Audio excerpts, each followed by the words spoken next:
Russian national guard പിടികൂടി തടങ്കലിലാക്കി 2 വർഷത്തെ പീഡനവാസത്തിന് ശേഷം മോചിതരായ ഉക്രൈൻ ഗ്രീക്ക് കത്തോലിക്ക വൈദികരെ സ്വീകരിച്ച് സഭാ നേതൃത്വം. റഷ്യൻ തടവിൽ നിന്ന് മോചിതരായ Congregation of the Most Holy Redeemer സന്യാസ സമൂഹാംഗങ്ങളായ Father Ivan Levitsky, Father Bohdan Galeta എന്നിവർക്ക് ഉക്രൈനിലെ കീവ് വിമാനത്താവളത്തിൽ സ്വീകരണമൊരുക്കാൻ സഭാ നേതൃത്വം എത്തിയിരുന്നു.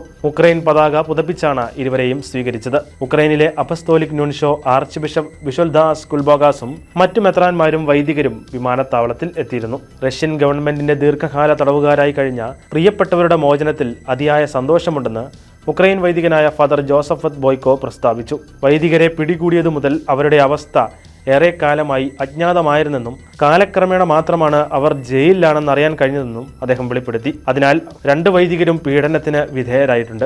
അതിനാൽ തന്നെ അവരുടെ ശാരീരിക നില ദുർബലമാണ്.